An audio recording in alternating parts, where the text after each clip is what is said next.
ઘડી લાઈ માં લાઈ તું જબરો જમોનો લાઈ લાઈ તું અમારો ઠાઠ ન ઠઠારો લાઈ માં ઓ ભાઈ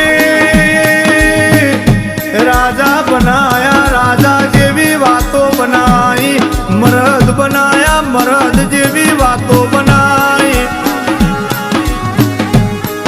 દુનિયા જોતી રહી જઈ દુનિયા ડોકાચિયા કાઢતી રહી જઈ ભાઈ ઓ ગોંડો તમે મારી શિકોતરની વાતમાં રહેશો તમે મારી શિકોતરની રચાયેલી રચનામાં રહેશો